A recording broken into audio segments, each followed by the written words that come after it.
Praise the Lord. இந்த வீடியோவை கடைசி வரை ஸ்கிப் பண்ணாமல் பாருங்கள். இந்த அதிகாரத்திலிருந்து கடைசியில் கேள்வி ஒன்று கேட்கப்பட்டுள்ளது. அப்போஸ்தலனாகிய பவுல் ரோமாபுரியாருக்கு எழுதின நிருபம் 15ஆம் அதிகாரம். அன்றியும் பலமுள்ளவர்களாகிய நாம் நமக்கே பிரியமாய் நடவாமல் பலவீனருடைய பலவீனங்களை தாங்க வேண்டும். நம்மில் ஒவ்வொருவனும் பிறனுடைய பக்தி விருத்திக்கு ஏதுவான நன்மை உண்டாகும்படி அவனுக்கு பிரியமாய் நடக்க கடவன். கிறிஸ்துவும் தமக்கே பிரியமாய் நடவாமல் உம்மை நிந்திக்கிறவர்களுடைய நிந்தைகள் என்மேல் விழுந்தது என்று எழுதியிருக்கிறபடியே நடந்தார். தேவ வசனத்தினால் உண்டாகும் பொறுமையினாலும் ஆறுதலினாலும் நாம் நம்பிக்கை உள்ளவர்கள் ஆகும்படிக்கு முன்பு எழுதியிருக்கிறவைகள் எல்லாம் நமக்கு போதனையாக எழுதியிருக்கிறது. நீங்கள் ஒருமனப்பட்டு நம்முடைய கர்த்தராகிய இயேசு கிறிஸ்துவின் பிதாவாகிய தேவனை ஒரே வாயினால் மகிமைப்படுத்தும்படிக்கு பொறுமையையும் ஆறுதலையும் அளிக்கும் தேவன் கிறிஸ்து இயேசுவினுடைய மாதிரியின்படியே நீங்கள் ஏக சிந்தையுள்ளவர்களாய் இருக்கும்படி உங்களுக்கு அனுக்கிரகம் செய்வாராக.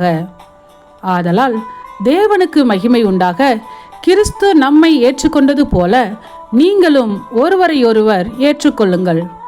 மேலும் பிதாக்களுக்கு பண்ணப்பட்ட வாக்குத்தத்தங்களை உறுதியாக்கும்படிக்கும் தேவனுடைய சத்தியத்தின் நிமித்தம் இயேசு கிறிஸ்து விருத்த சேதனம் உள்ளவர்களுக்கு ஊழியக்காரர் ஆனார் என்றும்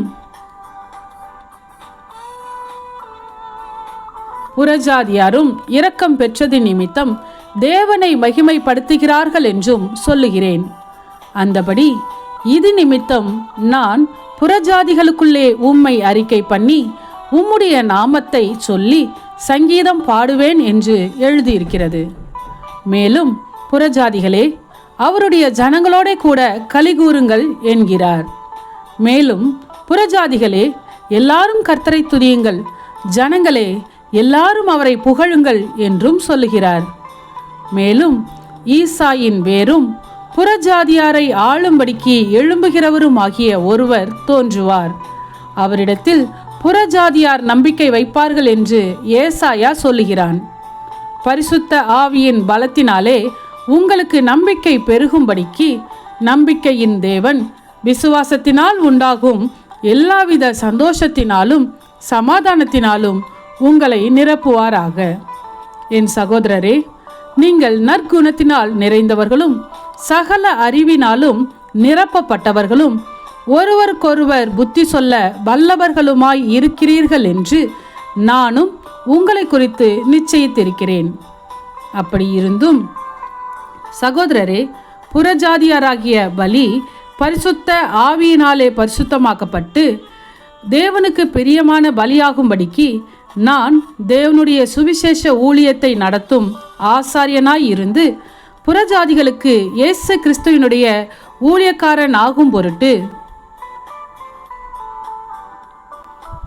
தேவன் எனக்கு அளித்த கிருபையினாலே உங்களுக்கு ஞாபகப்படுத்தும்படிக்கு இவைகளை நான் அதிக தைரியமாய் எழுதினேன். ஆதலால் நான் தேவனுக்குரியவைகளை குறித்து இயேசு கிறிஸ்துவை கொண்டு மேன்மை பாராட்ட எனக்கு இடம் உண்டு. புறஜாதியாரை வார்த்தையினாலும் செய்கையினாலும் கீழ்ப்படிய பண்ணும்படிக்கு அற்புத அடையாளங்களின் பலத்தினாலும் தேவ ஆவியின் பலத்தினாலும் கிறிஸ்துவானவர் என்னை கொண்டு நடப்பித்தவைகளை சொல்வதல்லாமல் வேறொன்றையும் சொல்ல நான் துணிவதில்லை. இப்படி எருசலேம் துவக்கி சுற்றிலும் இல்லிரிக்கம் தேசம் வரைக்கும் கிறிஸ்துவின் சுவிசேஷத்தை பூரணமாய் பிரசங்கித்திருக்கிறேன். மேலும் அவருடைய செய்தியை அறியாதிருந்தவர்கள் காண்பார்கள் என்றும் கேள்விப்படாதிருந்தவர்கள் உணர்ந்து கொள்வார்கள் என்றும் எழுதியிருக்கிறபடியே நான் மற்றொருவனுடைய அஸ்திபாரத்தின் மேல் கட்டாதபடிக்கு கிறிஸ்துவினுடைய நாமம் சொல்லப்பட்டிராத இடங்களில் சுவிசேஷத்தை அறிவிக்கும்படி நாடுகிறேன். உங்களிடத்தில் வருகிறதற்கு இதனாலே அநேகந்தரம் தடைப்பட்டேன்.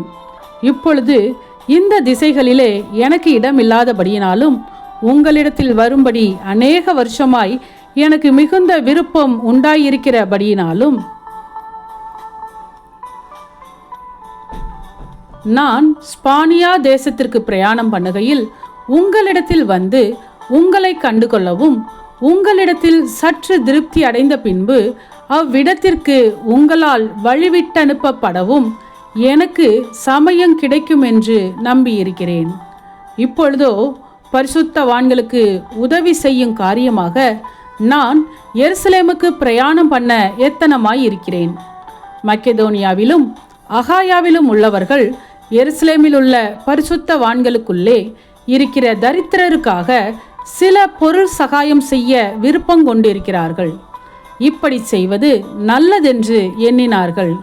இப்படி செய்கிறதற்கு அவர்கள் கடனாளிகளாயும் இருக்கிறார்கள். எப்படி என்றால், புறஜாதியார் அவர்களுடைய ஞான நன்மைகளில் பங்கு பெற்றிருக்க சரீர நன்மைகளால் அவர்களுக்கு உதவி செய்ய இவர்கள் கடனாளிகளாய் இருக்கிறார்களே. இந்த காரியத்தை நான் நிறைவேற்றி இந்த பலனை அவர்கள் கையிலே பத்திரமாய் ஒப்புவித்த பின்பு உங்கள் ஊர் வழியாய் ஸ்பானியாவுக்கு போவேன். நான் உங்களிடத்தில் வரும்போது கிறிஸ்துவினுடைய சுவிசேஷத்தின் சம்பூரணமான ஆசீர்வாதத்தோடே வருவேன் என்று அறிந்திருக்கிறேன்.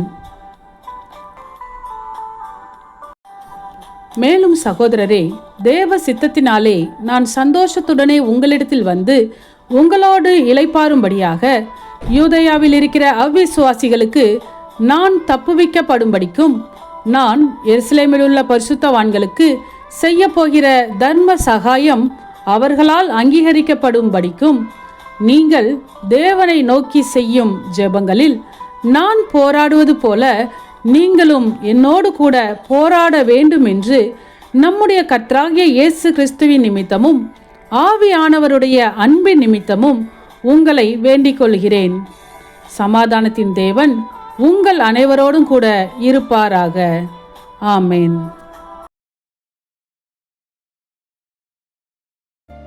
இன்றைய கேள்வி: கிறிஸ்துவினுடைய நாமம் சொல்லப்பட்டிராத இடங்களில் எதை அறிவிக்கும்படி நாடுகிறேன்? உங்க பதில கமெண்ட் பண்ணுங்க. சத்தியத்தையும் அறிவீர்கள், சத்தியம் உங்களை விடுதலையாக்கும். இந்த வசனத்தின்படி அநேகர் சத்தியத்தை அறிந்து விடுதலையாக்கப்பட இந்த சேனலை லைக் செய்யுங்கள், அநேகருக்கு ஷேர் பண்ணுங்கள். ஜீவ வார்த்தையை தினமும் கேட்க சப்ஸ்கிரைப் செய்யுங்கள்.